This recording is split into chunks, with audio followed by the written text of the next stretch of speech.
नमस्कार दोस्तों, मैं सौरभ हम सब के चैनल मंजिल में आपका स्वागत करता हूं और आशा करता हूं कि आप लोग ठीक होंगे। तो आज हम लोग नया चैप्टर उपसर्ग और प्रत्यय के बारे में पढ़ेंगे। तो आइए हम लोग पहले उपसर्ग को स्टार्ट करते हैं, उपसर्ग के बारे में जानते हैं।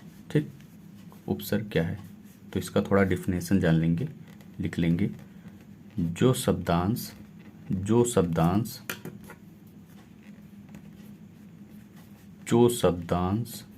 किसी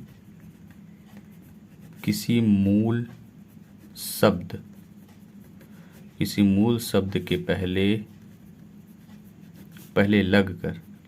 लगकर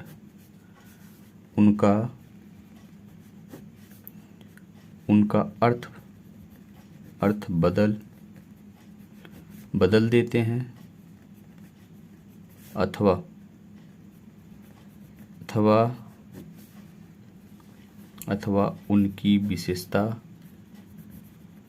अथवा उनकी विशेषता बताते हैं, बदल देते हैं या उनकी विशेषता बताते हैं।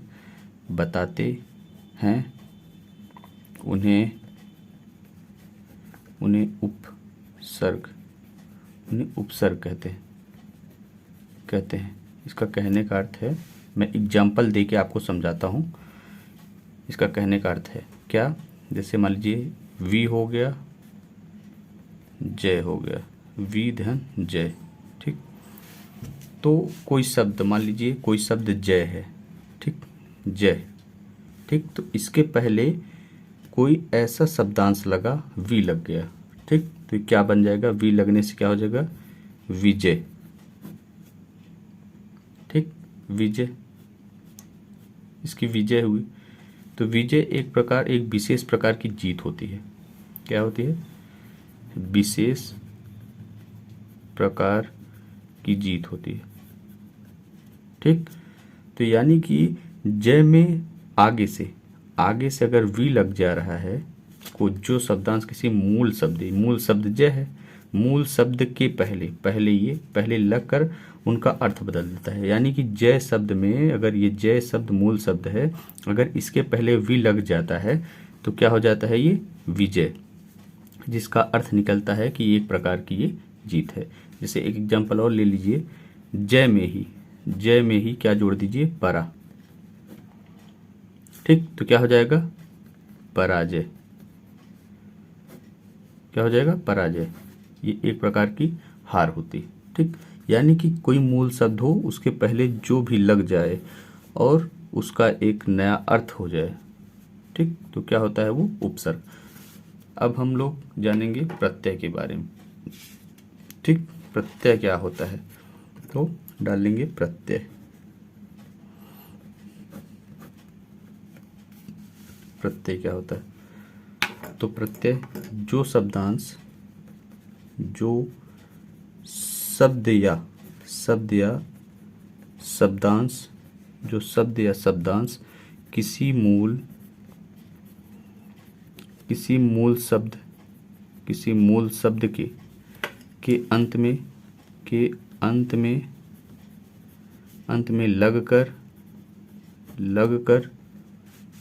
किसी मूल शब्द के अंत में लगकर उनकी विशेषता बतलाते हैं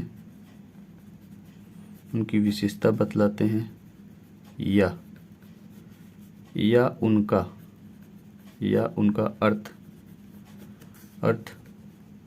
अर्थ बदल देते हैं। वे प्रत्यय कहलाते हैं।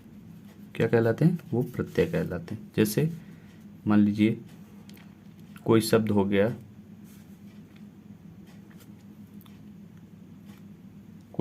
गया, जैसे मान लीजिए फॉर एग्जांपल में ले लीजिए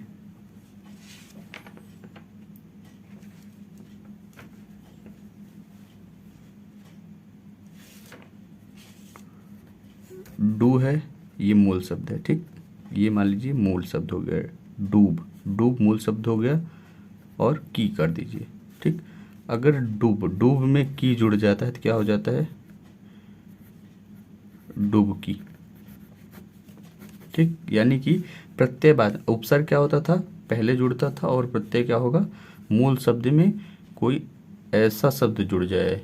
ठीक, तो क्या, तो अर्थ उसका बदल जाता है, तो ये डुबकी हो गई। ठीक, एक एग्जाम्पल और ले लीजिए। जैसे मान लीजिए आपका एक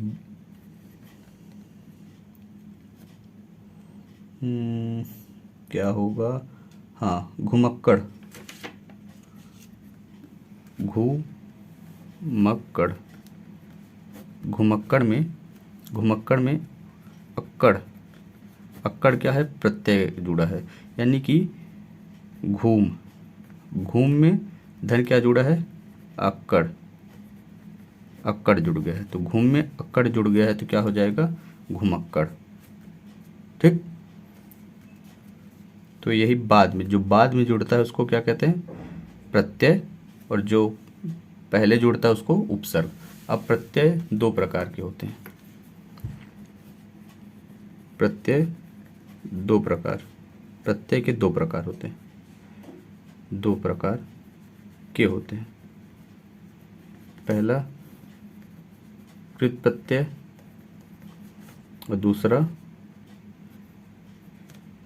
तद्धित प्रत्यय। अब कृत प्रत्यय किसे कहते हैं, इसे देख लीजिए, यही लिख देता हूँ इसका डिफिनेशन। जो प्रत्यय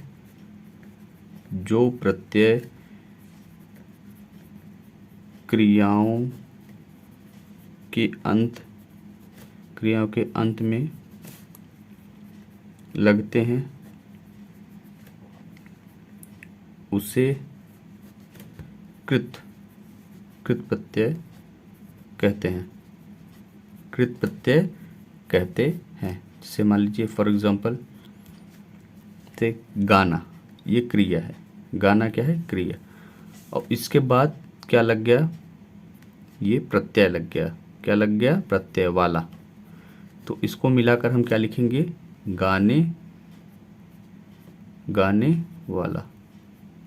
यहाँ गाना नहीं होगा, गाने, यहाँ गाने वाला। ठीक, तो ये क्या होगा, जो बाद में लगा रहेगा क्रिया के साथ, क्रिया के बाद में जो ये लगा रहेगा वो क्या होगा, क्रियाओं के अंत में जो गाने वाला।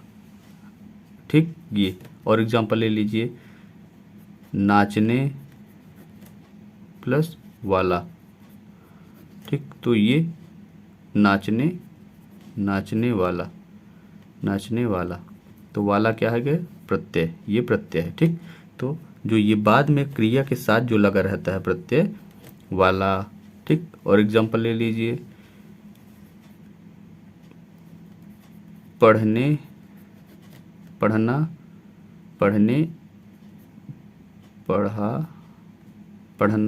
पढ़ना आकू, इसको क्या कहते हैं, पढ़ाकू।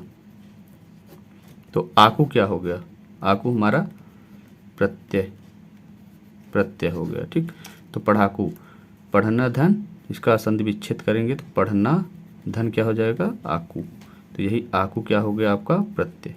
ठीक, तो जो क्रिया के साथ लगा रहता है और बाद में लगा रहता है उसको क्या कहते हैं, प्रत्यय। और तद्धित प्रत्यय किसे कहते हैं, अगले पेज में देखेंगे। तो दूसरा क्या होगा, दूसरा होगा तद्धित प्रत्यय, तद्धित प्रत्यय। और तद्धित प्रत्यय किसको कहते हैं, जो प्रत्यय संज्ञा, सर्वनाम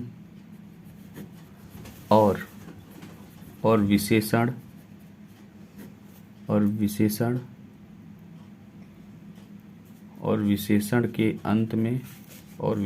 के अंत में लगते हैं,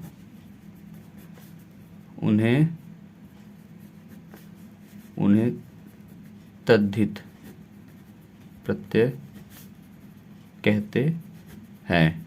ठीक, जैसे मान लीजिए, जैसे बच्चा, बच्चा क्या है, ये क्या है, नाउन। तो अब इसमें क्या हुआ, प्रत्यय क्या जुड़ेगा, पन, तो इससे क्या बन जाएगा, बचपन। ठीक, तो ये क्या, प्रत्यय जुड़ा। ठीक, और ये क्या है, यहाँ एक तरफ लिख लीजिए आप लोग, संज्ञा सर्वनाम विशेषण। अब संज्ञा सर्वनाम विशेषण में मैं एक एक वीडियो इस पर बनाऊंगा, तो आप लोग तीनों में अंतर समझ जाएंगे। सर्वनाम सिर्फ 11 होते हैं, 11 को आप याद कर लेंगे तो सर्वनाम आप जान जाएंगे क्या है। ठीक, सर्वनाम को मैं पढ़ाऊंगा एक वीडियो में, संज्ञा विशेषण तो बताऊंगा। तो ये समझ लीजिए संज्ञा। ठीक, और इधर क्या कर लीजिए आप लोग, एक प्रत्यय। तो मैं एग्जाम्पल के माध्यम से समझा रहा हूँ आप लोगों को। तो एक पंडित, पंडित, ठीक, संज्ञा, फिर इसमें क्या हो जाएगा, आइन, आइन जुड़ जाएगा, तो क्या हो जाएगा, पंडिताइन, पंडिताइन। ठीक, और फिर क्या हो गया, राष्ट्र धन क्या हो गया, ई, यानी कि राष्ट्रीय।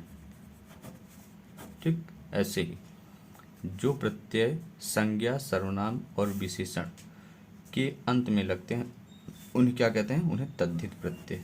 ये जो होते हैं, जो बाद में जुड़ते हैं उनको प्रत्यय ही ये कहते हैं। लेकिन क्या होता है कि जो संज्ञा सर्वनाम, जो संज्ञा सर्वनाम और विशेषण के साथ बाद में जुड़ते हैं उन्हें क्या कहते हैं, तद्धित कहते हैं। और जो क्या सिर्फ रहता है, सिर्फ क्रिया के साथ, क्रिया के साथ जो बाद में जुड़ता है, जो बाद में जुड़ता है उसको क्या कहते हैं, उसे कृत प्रत्यय, कृत प्रत्यय। ठीक, प्रत्यय समझ में आ गया, जो बाद में जुड़े। और प्रत्यय बहुत सारे होते हैं, उनको याद नहीं किया जा सकता, सिर्फ ये अनुमान लगा के आप लोग कर सकते हैं। जैसे यहाँ बच्चा दिया है, बचपन।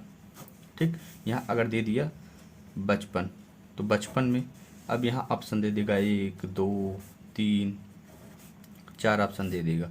अब चारों में ऑप्शन दे दिया रहेगा और एक में दिया रहेगा पन।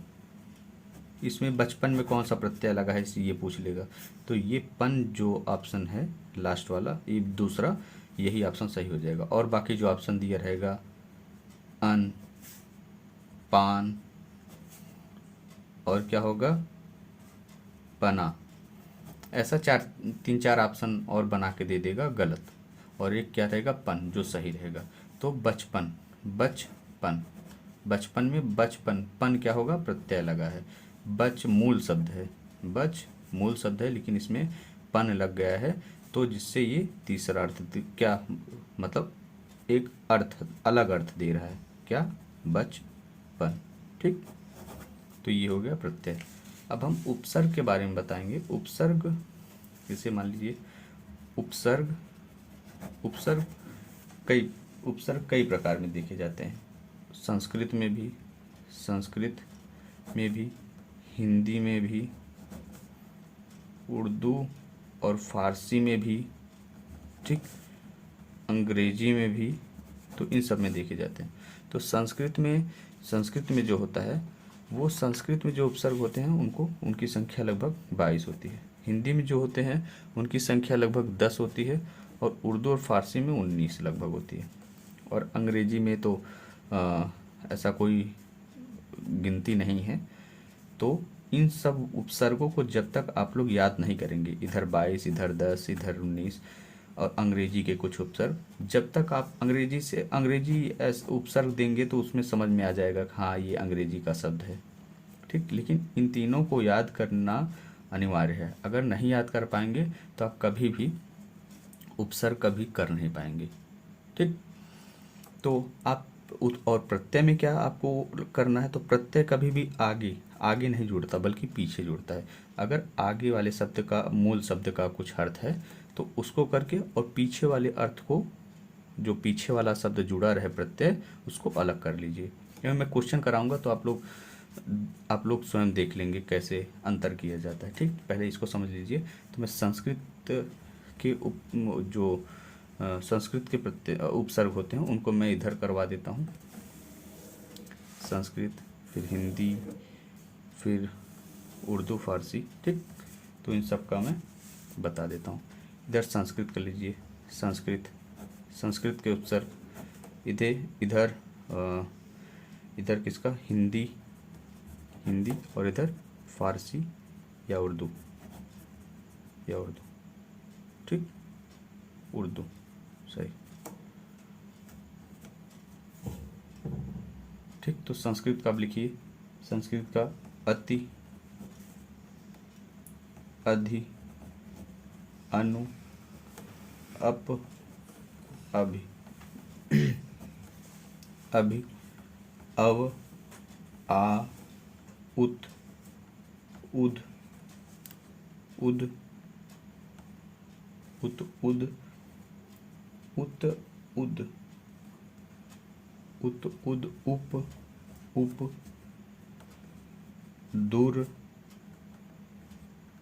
दुस, निर, निर, निर्निस, निर्निस, नीपरा, नीपरा परि, परि, नीपरा परि, प्रति, प्रति, और इधर लिख लीजिए प्रति, फिर कामा, प्रति, वी, फिर कामा, सम, फिर कामा, फिर सु, विषम सु। इतने प्रत्यय संस्कृत के हैं। ठीक, क्या, अति, अधि, अनु, अप, अभि, अव, आ, उत, उत पे कामा, उत, उद में भी इधर नीचे हलंत, हलंत, कामा नहीं हलंत। ठीक, उत, उद, उप, उप, दुर, दुर, दुस, निर, निर में काम हलंत, निर, निस, नी, परा, परि, प्रति, बी, समसु। इसमें मान लीजिए नी।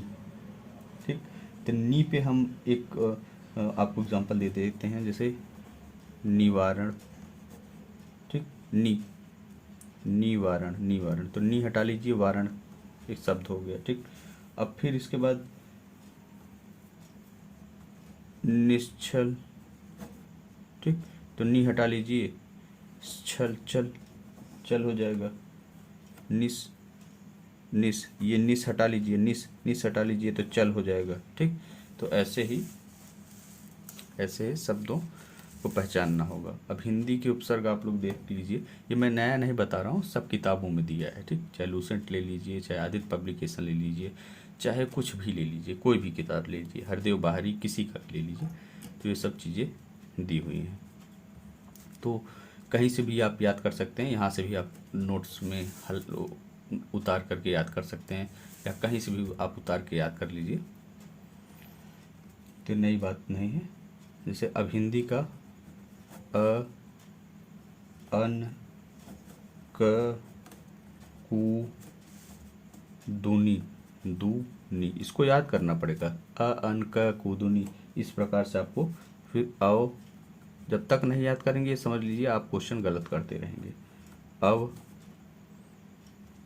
भर, सु, भर, सु, अध, अध, उन पर बिन, उन पर बिन। ठीक, ये हिंदी के उपसर्ग हो गए। अब संस्कृत को आपको देखना है। ठीक, तो संस्कृत उर्दू और फारसी का देखना है, तो उर्दू और फारसी का हो जाएगा अल, कम, खुश, गैर, अल, कम, खुश, अल, कम, खुश, गैर, गैर, दर, ना, दर, ना, फिल, फिल, फी, दर, ना, फिल, फी, ब, बा, बद, बर, ब, बद, बर, बे, बिलबिला, बे, बिल, बिला, बे, बिलबिला, बे, बिलबिला, ला, ला, सर, सर, हम, हर, हम और हर। ये हो गए हैं किसके, अरबी और फारसी के। और अंग्रेजी की कुछ ले लीजिए, जैसे सब हो गया, डिप्टी हो गया, वाइस हो गया, जनरल हो गया, चीफ हो गया, हेड हो गया, ठीक। तो इन सब को ले लीजिए, ठीक। तो इंग्लिश से हम लोग पहचान ही लेंगे, तो इंग्लिश का कोई दिक्कत नहीं रहता, लेकिन इन सब को इसलिए भी याद करना अनिवार्य है क्योंकि कभी कभी दे देता है क्वेश्चन में, कभी कभी दे देता है कि संस्कृत का प्रत्यय कौन सा है। तो हम लोग तो कभी कभी अनजात बस मार देते हैं कि हाँ ये प्लस ये हो जाएगा तो इतना क्या हो जाएगा, उपसर्ग हो जाएगा। मान लीजिए जैसे हमने मान लिया वी वा नी, इधर निवारण, निवारण कर लिया, तो नी हमने अलग कर लिया, वारण हमने सोचा कि चलो भाई वारण क्या है, अलग मूल शब्द है और नी अलग से जुड़ा है, तो ये क्या होगा, उपसर्ग होगा। लेकिन कभी कभी पूछ लेता है इसमें प्रयुक्त तो उपसर्ग कौन सा है, संस्कृत इसमें प्रयुक्त तो संस्कृत नहीं, इस ऐसे पूछता है संस्कृत का प्रत्यय कौन सा है, ऑप्शन दे देगा नी, सु, ब और बद, तो ऐसे दे देगा। तो आपको जब संस्कृत के प्रत्यय याद रहेंगे तभी आप इसको टिक कर पाएंगे, अन्यथा कुछ भी टिक कर सकते हैं, ठीक। इसीलिए इन सबको याद करना भी जरूरी है। तो क्वेश्चन इस प्रकार से पूछेगा, ठीक है। तो अब हम क्या करेंगे, अब अगला जो वीडियो बनेगा उसमें हम लोग क्वेश्चन करेंगे यूथ कंपटीशन का। तो उसमें लगभग 150 क्वेश्चन दिए हैं, 130-32 क्वेश्चन, तो उसको हम लोग करेंगे। अगर दोस्तों वीडियो अच्छी लगी तो लाइक कर दीजिएगा और वीडियो देखने के लिए चैनल को सब्सक्राइब कर लीजिएगा और लोगों को ज़्यादा से ज़्यादा लोगों को शेयर कर दीजिए। तो ठीक है दोस्तों, धन्यवाद।